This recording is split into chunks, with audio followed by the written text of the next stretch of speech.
Dalam nama Bapa dan Putra dan Roh Kudus, amin. Ibu bapak, rekan-rekan muda dan adik-adikku yang terkasih dalam Kristus, bersama saya Romo Raffi Uran CSSR dalam renungan hari Minggu Paskah yang ke-6.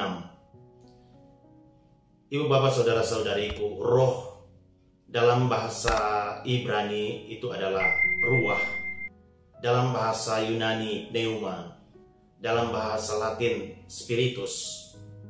Kata ini bisa diartikan sebagai nafas kehidupan.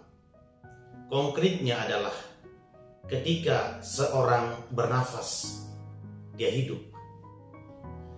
Tradisi Yahudi mengajarkan bahwa ketika Yesus datang ke dunia, kehidupan Allah sendiri akan dicurahkan ke atas semua orang percaya yang mengasihi Yesus. Ketiga bacaan yang kita dengarkan pada hari Minggu Paskah yang ke-6 ini berbicara tentang ruah, tentang pneuma, tentang spiritus, tentang Roh Kudus itu sendiri. Dalam bacaan pertama minggu lalu, kita mendengar kisah tentang para rasul mengumpulkan para murid Yesus dan memilih 7 orang menjadi diakon untuk membantu mereka di dalam tugas pelayanan. Salah satu dari 7 orang itu adalah Filipus. Filipus inilah yang kita dengarkan kisahnya dalam bacaan pertama hari ini, yang diambil dari Kisah Para Rasul bab 8 ayat 5 sampai 8. Dikisahkan soal penganiayaan yang terjadi di Yerusalem. Ketika penganiayaan itu terjadi, para murid terpencar, mereka tersebar kemana-mana. Filipus pergi ke Samaria. Samaria merupakan sebuah kota yang tidak masuk di dalam hitungan orang-orang Yahudi, karena bagi orang Yahudi, orang Samaria adalah orang kafir yang tidak layak memperoleh keselamatan Allah. Meskipun Samaria diremehkan oleh orang-orang Yahudi, Filipus pergi ke sana. Di sana ia sukses menjadi pewarta Injil sehingga banyak orang menjadi percaya dan mengasihi Yesus. Pertanyaan muncul, jika memang mereka sudah percaya dengan pewartaan Filipus, mengapa Rasul Petrus dan Rasul Yohanes harus pergi ke Samaria untuk menumpangkan tangan atas mereka? Menurut sebuah penafsiran, orang Samaria belum sungguh percaya jika mereka sendiri belum bertemu dengan para rasul yang menjadi saksi nyata kebangkitan Yesus. Maka Petrus dan Yohanes kemudian diutus oleh para rasul ke Samaria untuk menumpangkan tangan atas mereka. Dengan menurunkan roh atas orang-orang Samaria yang baru bertobat, Petrus dan Yohanes membawa mereka secara penuh bergabung ke dalam persekutuan orang Kristen.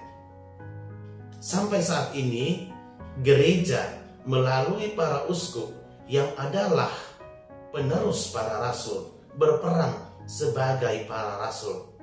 Melalui penumpangan tangan uskup dalam sakramen Krisma, kita juga menerima Roh Kudus yang kemudian menjadikan kita secara penuh menjadi murid-murid dan saksi-saksi Kristus.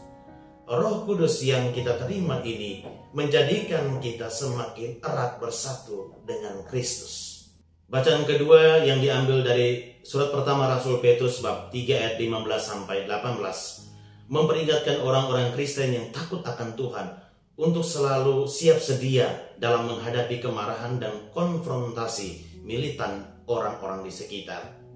Petrus menegaskan bahwa ketika berhadapan dengan orang-orang tersebut, tetaplah mengedepankan sikap moral yang baik, lemah lembut, dan hati nurani yang murni.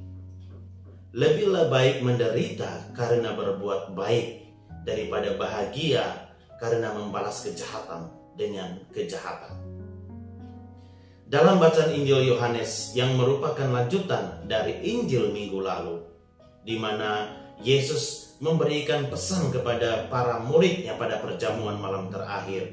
Ia mengatakan bahwa jika kamu mengasihi aku, kamu akan menuruti perintah-perintahku. Jika kamu mengasihi aku, kamu akan menuruti perintah-perintahku. Kalimat ini seringkali membuat kita keliru di dalam menafsirkannya, di dalam mengartikannya. Kita sering mengartikannya begini: ketika kita melakukan perbuatan-perbuatan baik, itu adalah bukti bahwa kita mengasihi Dia. Penekanannya adalah melakukan perbuatan baik. Melakukan perbuatan baik berarti mengasihi Yesus. Nah, jika memang demikian, maka siapa saja, termasuk orang-orang yang tidak percaya pada Yesus, namun melakukan perbuatan-perbuatan baik, apakah dia mengasihi Yesus? Belum tentu. Orang yang tidak mengasihi Yesus pun bisa melakukan perbuatan-perbuatan baik. Jadi, menurut saya poin yang ingin ditekankan dalam kalimat, jika kamu mengasihi aku, kamu akan menuruti perintah-perintahku, adalah jika kita mengasihi Yesus, berarti kita harus melakukan perintah-perintah Yesus. Penekanannya adalah mengasihi Yesus. Mengasihi Yesus berarti melakukan perbuatan-perbuatan yang selalu Ia lakukan. Jadi, pertama-tama kita harus mengasihi Yesus terlebih dahulu.